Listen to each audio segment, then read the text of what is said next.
Hey everyone, welcome to Judiciary by PW. I'm Shami Srivastava और आज के इस पर्टिकुलर सेशन में हम कंटिन्यू करेंगे अपनी इंडियन कॉन्स्टिट्यूशन की ये series and this is your lecture number 3 जहां पे हम डिस्कस करने वाले हैं कॉन्स्टिट्यूशन का नेचर और साथ में हम डिस्कस करेंगे प्रियम्बल.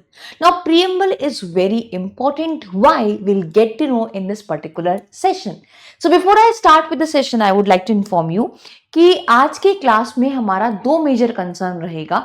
अब तक हमने कुछ कॉन्स्टिट्यूशनल बैकग्राउंड देखा, फिर हमने देखा कि कहाँ कौन से कंट्री से हमने जो है चीज़ें बोरो करी हैं कॉन्स्टिट्यूशन बनाते टाइम. तो ड्राफ्टिंग मेकिंग उसका हिस्टोरिकल बैकग्राउंड तो हमने कवर कर लिया, बट कॉन्स्टिट्यूशन हमारा जो इंडियन कॉन्स्टिट्यूशन है उसका नेचर क्या है, साथ में जो ये प्रियम्बल बनाया गया इस प्रियम्बल को आप किस तरीके से यूज करते हो कॉन्स्टिट्यूशन को इंटरप्रेट करने के लिए वो जानेंगे. इस प्रियम्बल में जो ऑब्जेक्ट दिया हुआ है उस ऑब्जेक्ट में जो है उसके क्या क्या बेसिकली प्रियम्बल क्या पर्पस सर्व करता है वो हम डिस्कस करेंगे आज के इस पर्टिकुलर सेशन में. तो प्रियम्बल का पूरा टॉपिक आज के इस क्लास में कवर करने वाले हैं. Before I start with the session I would like to inform you कि अगर आप टारगेट कर रहे हैं किसी भी स्टेट जुडिशरी एग्जामिनेशन को तो आप चेकआउट कर सकते हैं हमारा नीति फाउंडेशन बैच. नीति फाउंडेशन बैच में आपकी कंप्रिहेंसिव तैयारी कराई जाती है. एक बैच है जहां से आप सब कुछ तैयार कर सकते हैं एग्जामिनेशन पॉइंट ऑफ व्यू से. एट द सेम टाइम अगर आप एपीओ को एग्जाम को टारगेट कर रहे हैं तो एपीओ के लिए वी हैव अभियोजन. तो अभियोजन फाउंडेशन बैच है वेरियस एपीओ एग्जामिनेशन के लिए. आप चेकआउट कर सकते हैं पीडब्ल्यू का ऐप. और जो ये सीरीज है इस सीरीज के जो नोट्स हैं वो आपको एब्सोल्युटली फ्री मिलेंगे. इस सीरीज में जो नोट्स हैं वो आपको पीडब्ल्यू के ऐप में मिलेंगे. उसकी लिंक आपको डिस्क्रिप्शन बॉक्स में मिल जाएगी. एब्सोल्युटली फ्री हैं. दोनों लेक्चर्स अपलोड कर दिए हैं और आज का भी लेक्चर आपका अपलोड कर दिया जाएगा. राइट. सो ये एब्सोल्युटली फ्री सीरीज है. I would say you must go and download all those lectures और उसके नोट्स भी सो दैट आप फर्दर फ्यूचर रेफरेंस के लिए उसको रेफर कर सके रिविजन पर्पस के लिए. Now starting with the nature of the Indian constitution. जब हम बात करते हैं कि भाई क्या नेचर है हमारे देश के संविधान का, तो हमें ये तो मैंने आपको लास्ट क्लास में बताया था कि कुछ चीजें हमने जो है अडॉप्ट करी हैं. Right. Few things we have borrowed. कौन सी कंट्री से करी हैं, तो कुछ चीजें हमने आपकी गवर्नमेंट ऑफ इंडिया एक्ट 1935 से की हैं. देन कुछ हमने आपका इरिश कॉन्स्टिट्यूशन से किया है. देन यूएसए कॉन्स्टिट्यूशन से किया है, यूके कॉन्स्टिट्यूशन से किया है, यूएसएसआर कॉन्स्टिट्यूशन से किया है, फ्रेंच कॉन्स्टिट्यूशन से किया है, जर्मन कॉन्स्टिट्यूशन से किया है, कैनेडियन से किया है, जापानीज कॉन्स्टिट्यूशन से किया है एंड साउथ अफ्रीकन कॉन्स्टिट्यूशन से कुछ चीजें हमने बोरो करी हैं. अब बोरो करने का मतलब ये है कि हमने ऐसे कट कॉपी पेस्ट नहीं कर दिया. भाई ये सारे वो देश हैं जिन्होंने कुछ कुछ फीचर्स अपने टाइम पे या अपनी कंट्री में पहली बार इंट्रोड्यूस किए थे, तो इसलिए हमने वहां से रेफरेंस लिया और हमने उसको अपने इंडियन कॉन्स्टिट्यूशन में इनकॉर्पोरेट किया. नाउ व्हेन वी से कि भाई हमारे देश का संविधान बनकर आया लगभग आपके 2 साल में, तो हमारे देश का जो संविधान है ना वो एक रिटन कॉन्स्टिट्यूशन है, सबसे लेंथीएस्ट कॉन्स्टिट्यूशन है. तो इंडिया का जो संविधान है वो पूरे वर्ल्ड का, पूरे विश्व का सबसे लेंथीएस्ट कॉन्स्टिट्यूशन है और रिटन कॉन्स्टिट्यूशन है. ठीक है. तो एक यूनिफॉर्म कॉन्स्टिट्यूशन है दोनों स्टेट के लिए और सेंट्रल के लिए. एक ही संविधान है, पूरे देश पे लागू होता है. कॉन्स्टिट्यूशनल प्रोविजंस दे रखे हैं आपके तीनों ऑर्गन्स के लिए, एग्जीक्यूटिव के लिए, लेजिस्लेटिव के लिए, जुडिशरी के लिए. देन प्रोविजंस बना रखे हैं लोकल सेल्फ गवर्नमेंट्स के लिए. ठीक है. एंड देन बहुत सारी फिलॉसफीज आपको देखने को मिलेंगी जिनको हमने इनकॉर्पोरेट किया है, जिससे बेसिकली प्रियम्बल के ऑब्जेक्टिव्स को हम अचीव करते हैं. नॉट ओनली दिस, अधिकारों की बात करी है, मौलिक अधिकार दिए हुए हैं एक नागरिक के, और साथ में कुछ ड्यूटीज बताई हैं कि एज ए सिटीजन आपकी क्या ड्यूटीज हैं, और कुछ डायरेक्टिव्स भी बताए हैं आपके स्टेट के लिए. ठीक है. तो ये बहुत ही ज्यादा, आई वुड से बहुत ही ज्यादा क्या, सबसे बड़ा कॉन्स्टिट्यूशन है हमारे देश का. इस कॉन्स्टिट्यूशन में आपको रिजिडिटी और फ्लेक्सिबिलिटी की चीजें भी देखने को मिलेंगी कि कुछ पॉइंट पे, कुछ पर्टिकुलर प्रोविजन में यू विल फाइंड कि कॉन्स्टिट्यूशन बहुत ही ज्यादा रिजिड है, but at the same time कहीं पे आपको फ्लेक्सिबिलिटी भी नजर आएगी। उसके कुछ एग्जाम्पल्स हैं, जैसे फॉर एग्जाम्पल कि अमेंडमेंट कर सकते हो आप सिंपल मेजोरिटी से, वेर एज अमेंडमेंट, कुछ कुछ अमेंडमेंट्स में आपको स्पेशल मेजोरिटी की जरूरत होती है, ठीक है। एंड देन कुछ अमेंडमेंट्स में जहां पे आपको अमेंड करना है पार्लियामेंट्स पावर टू अमेंड, वहां पे आर्टिकल 368 में आपको देखना पड़ेगा कि भाई रैक्टिफिकेशन भी चाहिए बाय 50% प्लस 1 स्टेट्स, राइट। तो फ्लेक्सिबिलिटी भी है और रिजिडिटी भी है। नॉट ओनली दिस, सुप्रीम, हमारा जो इंडियन कॉन्स्टिट्यूशन है ना, वो सुप्रीम है, ठीक है, सुप्रीम और सोवरेन बॉडी है, और सुप्रीम कोर्ट जो है वो उसका गार्डियन है। तो कॉन्स्टिट्यूशन को कौन प्रोटेक्ट करता है? कॉन्स्टिट्यूशन को प्रोटेक्ट करने के लिए आपका सुप्रीम कोर्ट है, जो अपने जो है फैसलों से हमेशा ये इंश्योर करता है कि भाई कॉन्स्टिट्यूशन का वायलेशन ना हो और हम अपने ग्रैंड नॉर्म्स पे रहें। तो प्रोटेक्ट करने के लिए गार्डियन के रूप में कॉन्स्टिट्यूशन का आपका सुप्रीम कोर्ट है, और वैसे हमारे देश में जो कॉन्स्टिट्यूशन है वो एक सुप्रीम और सोवरेन बॉडी है। फीचर्स की बात करें कि भाई और क्या फीचर्स हैं हमारे इंडियन कॉन्स्टिट्यूशन के, तो आपको यहां पर देखने को मिलेगा कि it is quasi federal structure. कैसे कि भाई इसमें आपको कुछ फीचर्स फेडरल के भी मिलेंगे, फेडरल सिस्टम के, और कुछ यूनिटरी सिस्टम के भी आपको फीचर्स देखने को मिलेंगे। जैसे कि फेडरल में हम बात करते हैं भाई डिवीजन ऑफ पावर होना चाहिए, लेकिन यूनिटरी में हम बात करते हैं कि पावर एक जगह सेंट्रिक हो रही है, ठीक है। तो यहां पे आपको बहुत सारे एग्जांपल्स देखने मिलेंगे फेडरल की। अगर हम फीचर्स की बात करें तो कॉन्स्टिट्यूशन की सुप्रीमेसी, रिटन नेचर कॉन्स्टिट्यूशन का, कॉन्स्टिट्यूशन की rigidity, judicial supremacy, distribution and division of power जो आपके शेड्यूल 7 में आपको देखने को मिलती है, ठीक है। तो ये कुछ एग्जांपल्स हैं आपके जहां पे आपको देखने को मिलेगा कि हमारा कॉन्स्टिट्यूशन फेडरल है। At the same time single citizenship जो आपको बताएगी कि भाई नहीं नहीं इसमें तो यूनिटरी फीचर्स भी हैं, तो सिंगल सिटीजनशिप हो गई, सिंगल कॉन्स्टिट्यूशन हो गया, इंटीग्रेटेड जुडिशरी हो गया, ऑल इंडिया सर्विसेज हो गया, इमरजेंसी के प्रोविजंस हो गए आपके, अपॉइंटमेंट गवर्नर का हो गया, देन इलेक्शन कमीशन हो गया, चाहे फिर वो आपका इलेक्शन कंडक्ट कर रहा है स्टेट के लिए या फिर यूनियन के लिए, and then you have CAG and president's की वीटो पावर। तो ये सारी चीजें क्या है, ये सारी आपकी यूनिटरी फीचर में आती है, ठीक है। तो हमारे यहां आप देखोगे कि हमारे देश का जो संविधान है वो दोनों ही फीचर्स को एग्जिबिट करता है, फेडरल को भी और यूनिटरी को भी।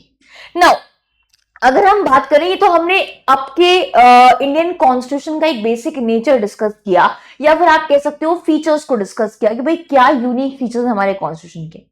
Let's start with the topic of preamble. अगर हम प्रीएम्बल की बात करें, इंडियन कॉन्स्टिट्यूशन में जो प्रीएम्बल है, तो पहले ड्राफ्टिंग कमेटी ने पूरा कॉन्स्टिट्यूशन बना दिया और लास्ट में जाके प्रीएम्बल बनाया। As a law student we all are aware that कि हर एक्ट में एक प्रीएम्बल होता है जो हमें बेसिकली ऑब्जेक्टिव बताता है कि भाई इस एक्ट का, इस अधिनियम का, इस कानून का क्या ऑब्जेक्टिव है।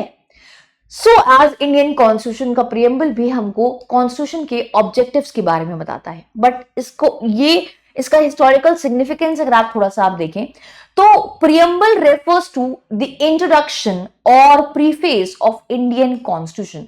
तो प्रीएम्बल है क्या?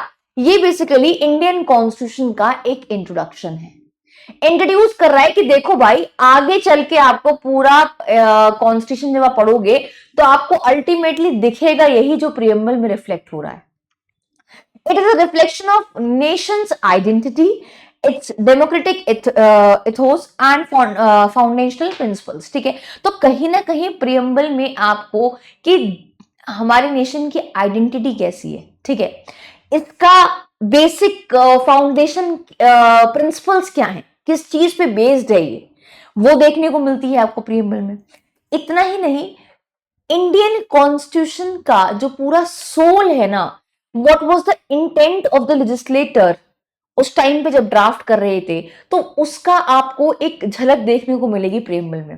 तो it is a brief outlay of the soul of Indian constitution, philosophical basis of Indian constitution, reflect करता है कि भाई ड्राफ्टर्स के जो ड्राफ्ट कर रहे थे इनको, जो मेकर्स थे, कॉन्स्टिट्यूशनल मेकर्स थे, उनका क्या इंटेंशन थी, उनकी क्या एस्पिरेशन, उनकी क्या एम थी, ठीक है। यहां पे इंट्रोडक्शन हुआ था आपका ऑब्जेक्टिव रेजोल्यूशन का। मैंने आपको बताया कि 13 दिसंबर को जवाहरलाल नेहरू जी ने ऑब्जेक्टिव रेजोल्यूशन पेश किया था, ठीक है।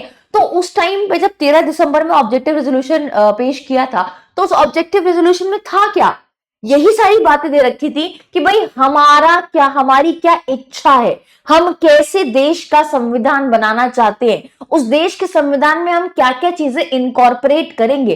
तो वो बेसिकली आपका ऑब्जेक्टिव रेजोल्यूशन में लिखा हुआ था, बट उसको फिर अडॉप्ट किया गया आपका 22 जनवरी 1947 में। उसको लेकर तो जवाहरलाल नेहरू जी आपके 13 दिसंबर 1946 में लाए थे, बट उसको अडॉप्ट 22 जनवरी 1947 में किया गया, ठीक है। तो objective resolution was adopted in the form of preamble, और वही जवाहरलाल नेहरू जी का जो ऑब्जेक्टिव रेजोल्यूशन था उसको हमने अडॉप्ट कर लिया as preamble, as an introduction to the Indian constitution after the draft constitution has been approved to keep it in conformity with the constitution।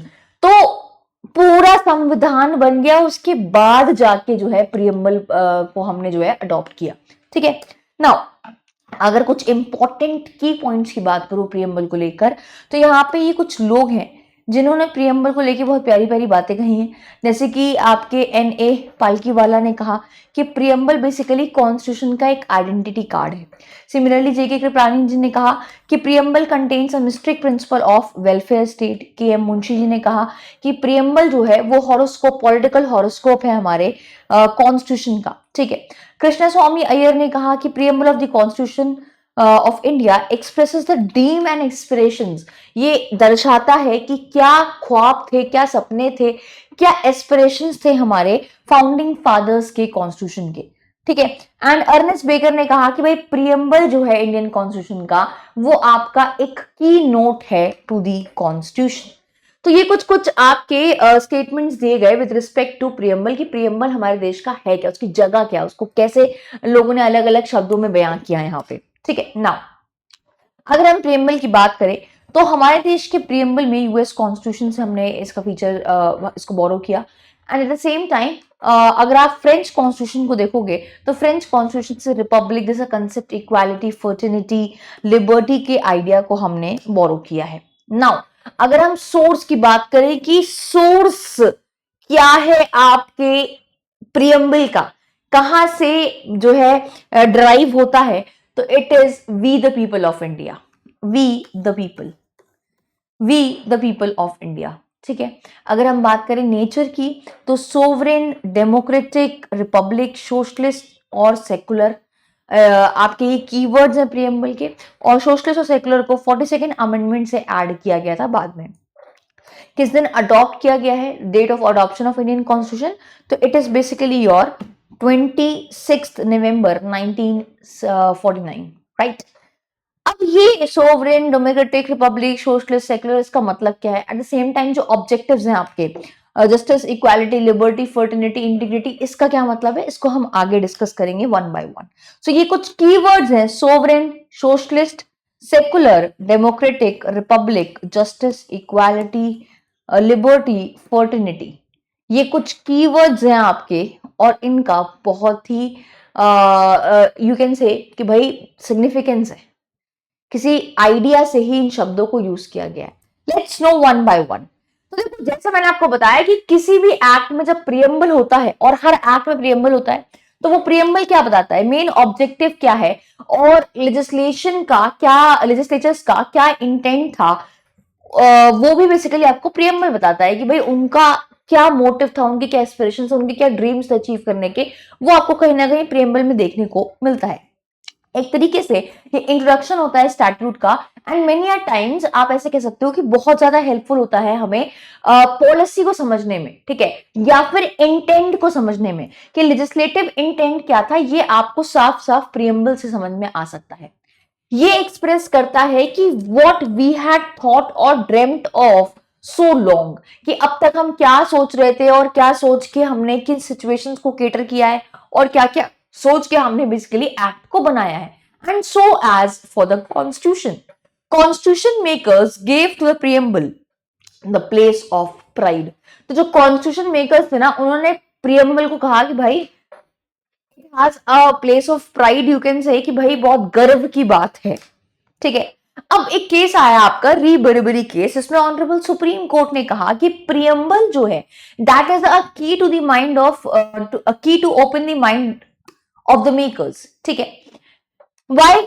अब इसका रीजन ही वो चलेगा क्यों है ऐसा। यहाँ पे बेसिकली ये जर्नल पर्पस बताते हैं कि भाई सेवरल प्रोविजंस को हमने क्यों इनकॉर्पोरेट किया, ये आपको साफ साफ प्रियम्बल से दिखाई देगा।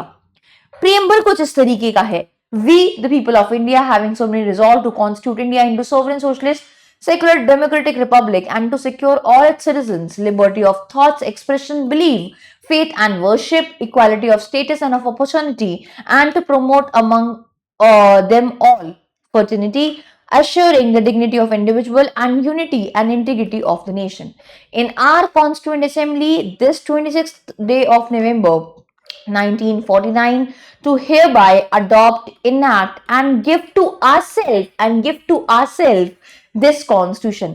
तो सोर्स क्या है? We the people of India, हमने जो है अपने आप को ये एक संविधान दिया है और इस संविधान से ही हमारा देश जो है चलेगा आगे, राइट। तो ये है प्रियम्बल। अब इस प्रियम्बल को कितना आप यूज कर सकते हो कॉन्स्टिट्यूशन को इंटरप्रेट करने के लिए। देखो प्रियम्बल जो है आपका, ये basically it is a key to open the mind of the makers, but इसका मतलब ये नहीं है कि आपका प्रियम्बल ओवरराइड कर जाएगा एक्सप्रेस प्रोविजंस को। तो जो आर्टिकल्स में लिखा है उसको प्रियम्बल ओवरराइड नहीं करेगा, ऐसा आपका यहां पे कहा गया। तो री केस में क्या हुआ कि ऑनरेबल सुप्रीम कोर्ट ने कहा कि प्रियम्बल तो भैया कॉन्स्टिट्यूशन का पार्ट ही नहीं है एंड देयरफॉर आप इसको कभी भी as source of any substantive power consider नहीं करोगे, ये कोई सब्सटैंटिव पावर का सोर्स नहीं माना जाएगा। Now such powers are expressly granted in the body of constitution. यहां पे कह रहा है कि भाई पावर्स आपकी एक्सप्रेसली ग्रांट कर रखी है, प्रावधान बना रखे हैं। What is true about the power is equally true about prohibitions. भाई जो चीज आपकी पावर को लेकर है वही सारी चीजें आपकी प्रोहिबिशंस को लेकर है। इसका मतलब यहाँ पे ये है कि it has a limited application and can be resorted to when there is an ambiguity. अगर कोई प्रोविजन में, एक्सप्रेस प्रोविजन में किसी तरीके का कंफ्यूजन है, किसी तरीके की एम्बिग्विटी है, कोई चीज क्लियर नहीं है, तो फिर आप रेफर कर सकते हो प्रियम्बल को, अदरवाइज नहीं। प्रियम्बल बेसिकली कोई सोर्स नहीं है किसी सब्सटैंटिव पावर का, ऐसा री बरी केस में ऑनरेबल सुप्रीम कोर्ट ने कहा।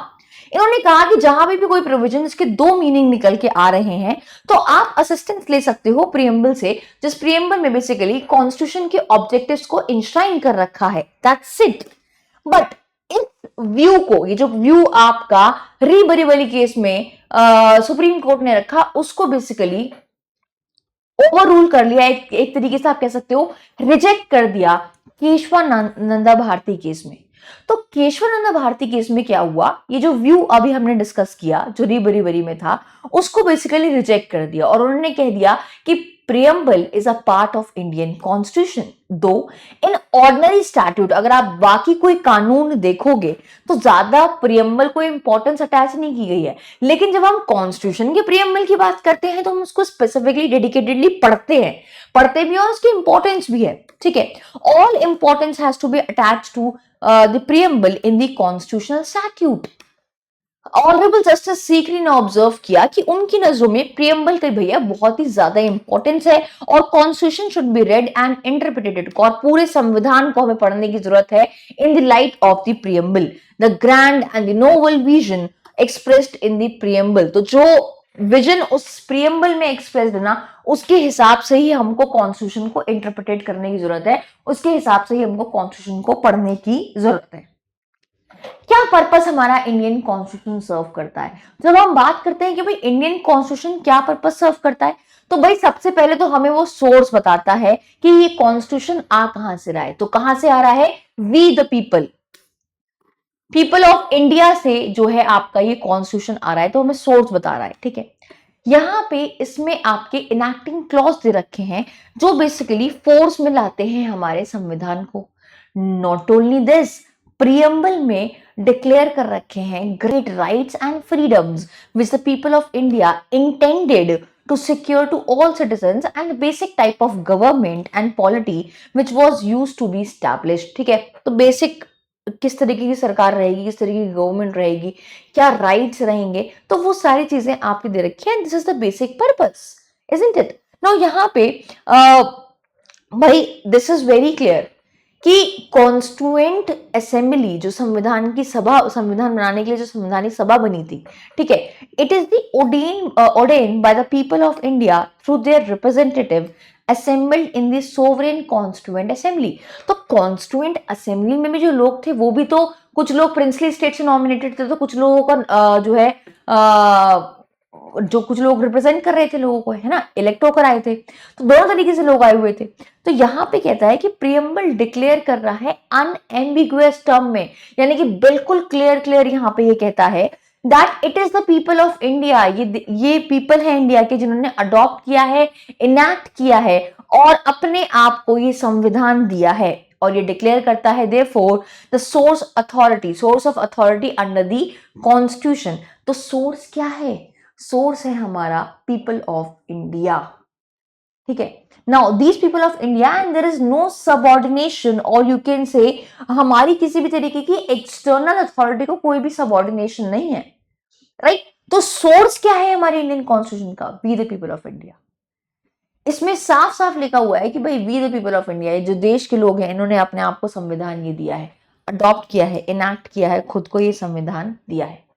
प्रियम्बल कॉन्स्टिट्यूशन का डिक्लेयर करता है कि इंडिया जो है, हमारा देश भारत, ये जो है सोवरेन, सोशलिस्ट, सेकुलर, डेमोक्रेटिक और रिपब्लिक है। एक एक करके वर्ड्स को जानते हैं कि सोवरेन पावर का क्या मतलब है। It is absolute and uncontrolled, कि भाई सोवरेन पावर है, हम किसी भी डिपेंडेंट नहीं है। अब हम किसी भी तरीके पे, हम किसी भी तरीके से, इंडिया कोई किसी भी एक्सटर्नल अथॉरिटी पे डिपेंडेंट नहीं है।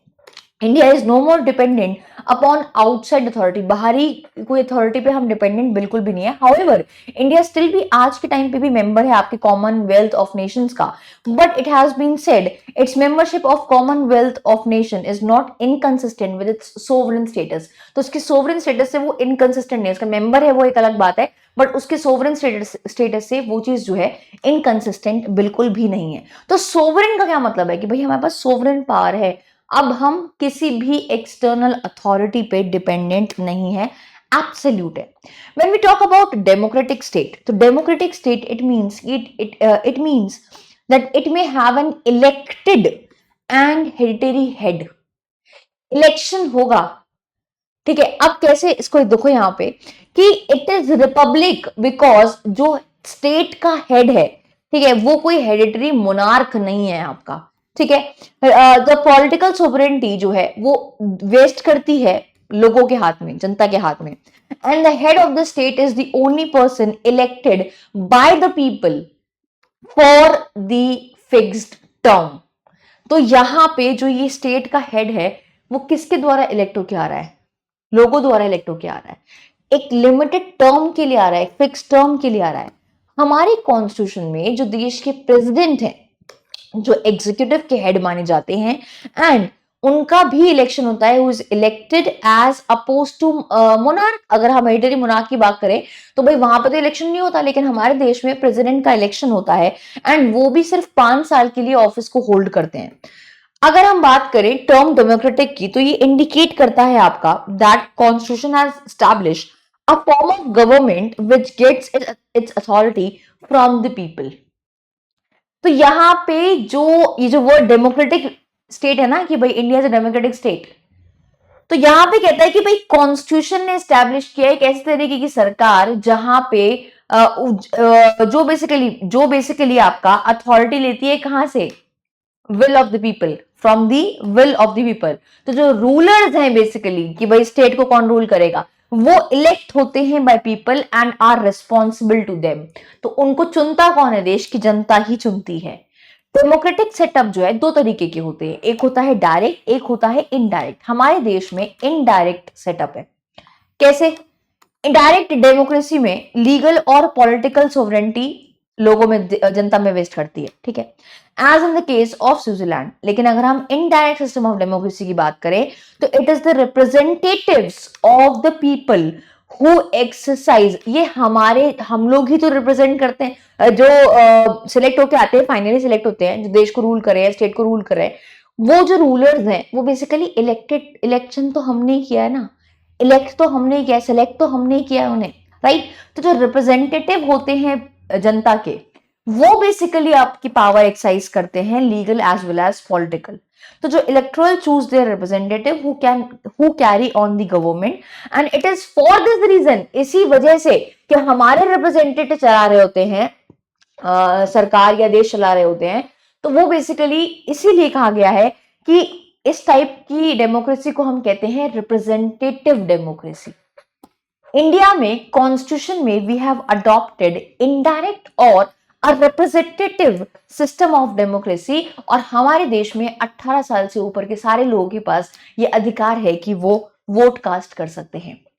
जो टर्म डेमोक्रेसी है, in the broadest sense embraces, in addition to political democracy, also social and economic democracy। ठीक है, तो इस टर्म में आपका सोशल और इकोनॉमिक डेमोक्रेसी भी आता है, और the term democratic is used in a very sense in the preamble. ठीक है, अगर हम ऑब्जेक्टिव्स की बात करें कि भाई क्या ऑब्जेक्टिव्स आपके इंश्राइंड हैं, तो justice, social, economic and political justice होना चाहिए, liberty of thought expression, believe, faith and worship, आप कोई भी रिलीजन फॉलो कर सकते हैं, ठीक है, आप कोई भी बिलीव रख सकते हैं, आपके पास फ्रीडम है एक्सप्रेस करने का, ठीक है, तो अपने थॉट्स को एक्सप्रेस कर सकते हो freely. Equality of status and opportunity, and to promote among them all fraternity, assuring the dignity of individual and unity and integrity of the nation। अब इन सबको एक एक करके डिटेल में समझते हैं, ठीक है। जब हम बात करते हैं डेमोक्रेसी की, तो भाई डेमोक्रेसी बिना भाईचारा के तो खोखला है। Democracy will be would indeed be hollow if it fails to generate the spirit of brotherhood। अगर भाईचारा की ही वो स्पिरिट नहीं है, तो फिर फेल है सब कुछ। among all the sections of the people feeling that they are all the children of the same soil and without same and same soil and the same motherland, it becomes all the more essential in the country like India, जहां पे अलग अलग जातियां हैं, अलग अलग culture है, diversity है, लैंग्वेजेस अलग अलग हैं। ऐसी कंट्री के लिए तो बहुत जरूरी है कि भाई हमें जो स्पिरिट है भाईचारा का उसको जगा के रखना है, ठीक है, उसको मिटने नहीं देना है। आर्टिकल 1 जो है in article 1 of the declaration of human rights जो अडॉप्ट किया है यूएनओ ने, वो इस चीज को इनकॉर्पोरेट करता है that this noble and human principle, कि भाई सारी human being are born free, सब बॉर्न फ्री हैं, एंड सबके पास इक्वल डिग्निटी है और राइट्स हैं।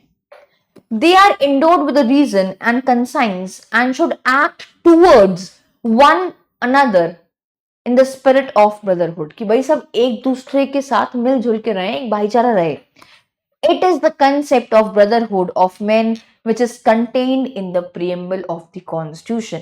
और ये brotherhood का जो ये प्रिंसिपल है ना, यही आपके इंडियन कॉन्स्टिट्यूशन में दे रखा है, जहां पे आपको देखने को मिलता है कि आर्टिकल 17, आर्टिकल जो है 18 अबॉलिश कर दिया है, आर्टिकल 18 और आर्टिकल 17 को, और इनफैक्ट बहुत सारे दूसरे सोशल इविल्स को भी हमने जो है वो इरेडिकेट कर दिया है, राइट।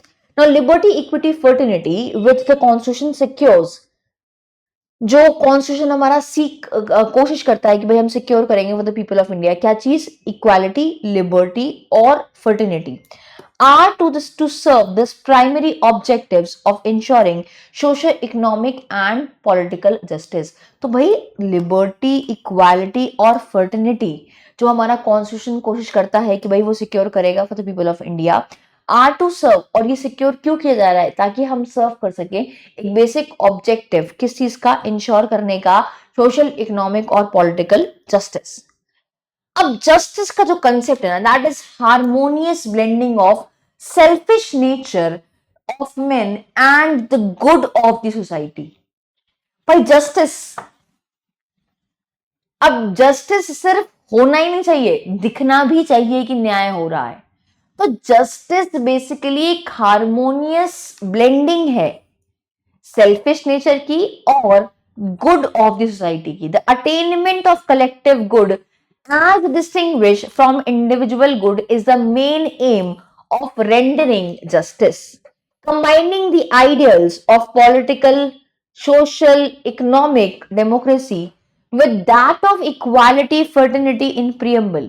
गांधी जी ने डिस्क्राइब किया as the India of my dream, namely an India in which, ऐसा देश, ठीक है, भारत, जहां पे सबसे गरीब को ऐसा फील होना चाहिए, is in which the poorest shall feel that it is their country in whose making they have an effective voice. गरीब को भी ऐसा लगना चाहिए कि भाई हाँ, वो भी अपनी बात कह सकते हैं, रख सकते हैं।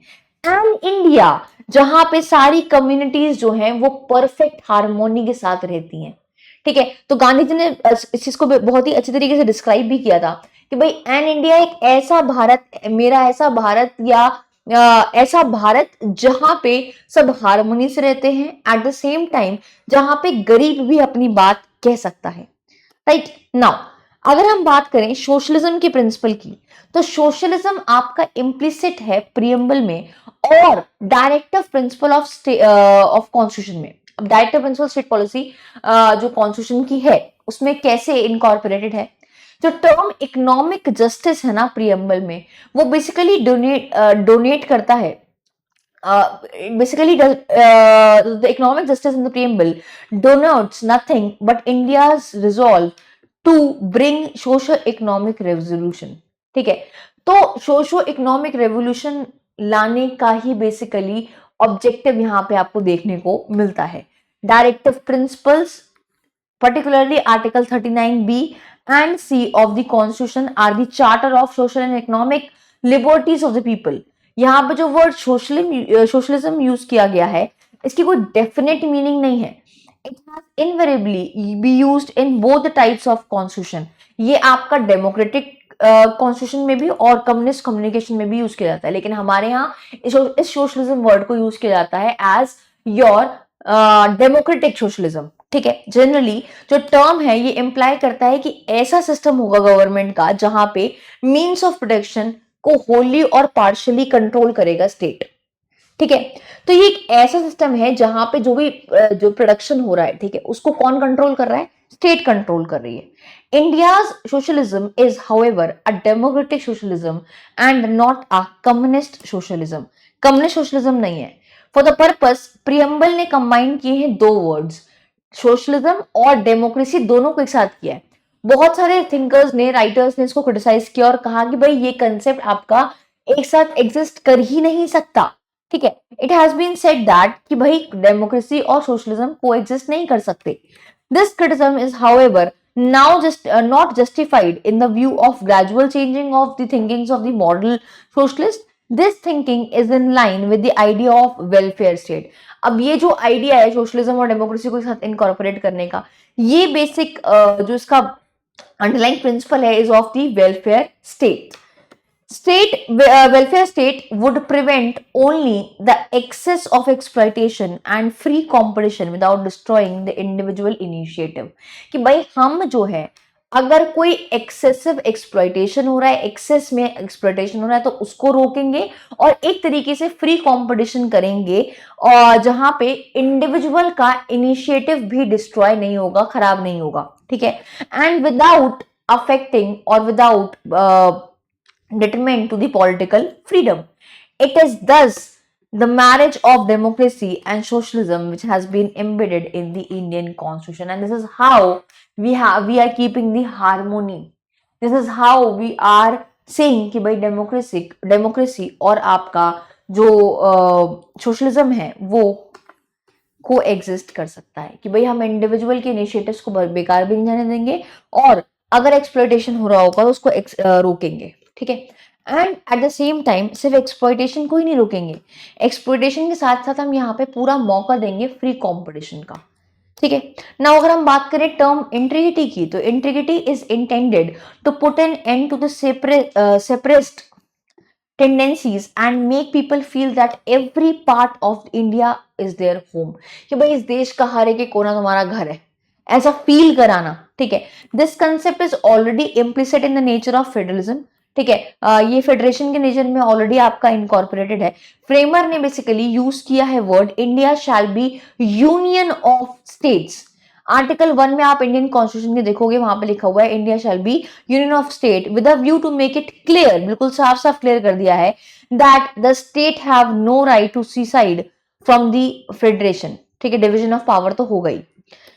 इन addition to this article 19 empower करता है स्टेट को कि वो रीजनेबल रिस्ट्रिक्शन लगा सकता है फ्रीडम ऑफ स्पीच पे और एक्सप्रेशन पे किसी भी देश के नागरिक के इन द इंटीग्रिटी और in the interest of the integrity और sovereignty of India.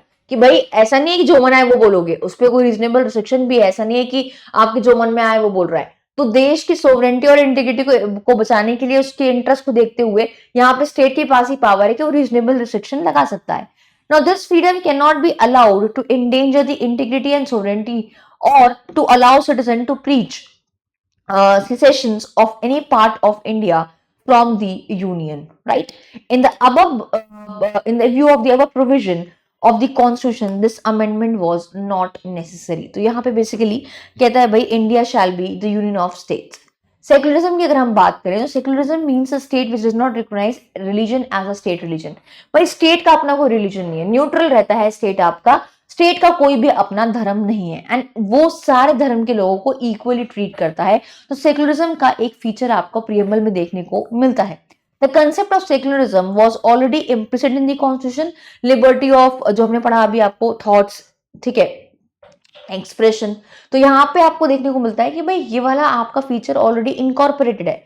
Constitution guarantee करता है हर एक एक पर्सन को एक फ्रीडम देता है, ठीक है, कि भाई आप अपनी मर्जी से प्रैक्टिस कर सकते हो, प्रोपोगेट कर सकते हो, अपने रिलीजन को प्रोफेस कर सकते हो, अपने रिलीजन को।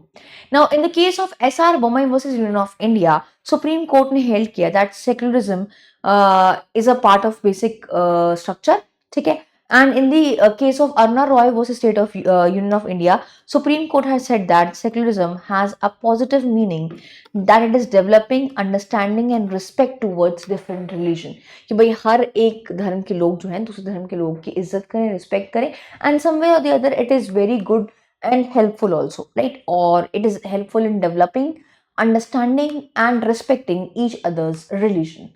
तो ये आपका Aruna Roy versus union of India में सुप्रीम कोर्ट ने कहा था इन रिस्पेक्ट ऑफ सेक्युलरिज्म। तो भाई हमने जो है प्रियम्बल के सारे वर्ड्स को इंडिविजुअली डिस्कस कर लिया कि किन किसका क्या मतलब है। सो समवेयर और द अदर ये हमें क्लियर होता है कि हमें जो ये प्रियम्बल है वो एक झलक दे रहा है कि भाई इंडियन कॉन्स्टिट्यूशन में हमने सब चीज़ों को अच्छी तरीके से कवर कर रखा है, beat your rights, beat about your the type of government we are having. तो सब चीज़ें आपकी बहुत ही बेहतरीन तरीके से इनकॉर्पोरेटेड हैं और राइट्स को बहुत ही बेहतरीन तरीके से प्रोटेक्ट किया हुआ है। Now when we talk about the pronouncement जो आपके रिलेटेड है, तो सबसे पहले 1960 में आया रिबरी केस, इसमें कहा कि भाई preamble is not the part of the constitution.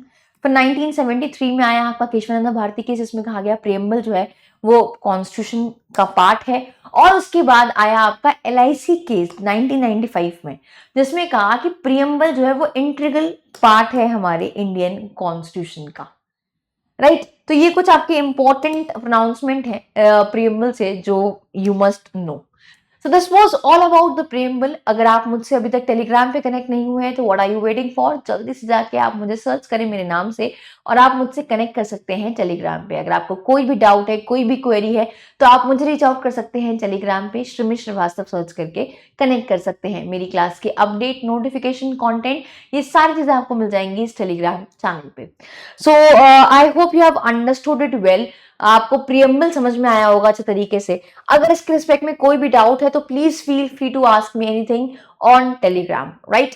And इस क्लास के नोट्स आपको मिल जाएंगे कॉन्स्टिट्यूशन ऑफ इंडिया की फ्री सीरीज में। ये नोट्स आपको एब्सोल्युटली फ्री मिलेंगे। आपको डिस्क्रिप्शन बॉक्स में जो लिंक आ रही है उस लिंक पे क्लिक करके डायरेक्टली इनरोल करना है फ्री ऑफ कॉस्ट और आप डाउनलोड कर सकते हैं सारे ही क्लास के नोट्स।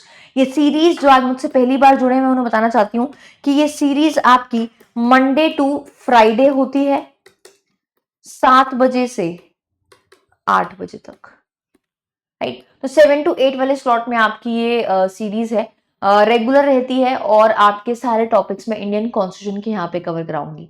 नेक्स्ट क्लास में हम पढ़ने वाले हैं union and it's territories, union and it's territories. तो हम नेक्स्ट क्लास में स्टार्ट करेंगे आपके आर्टिकल नंबर 1 से। So this was all from my end in today's session. Thank you so much for joining me live. See you in the next session. Till then, take care. Bye bye. Thank you.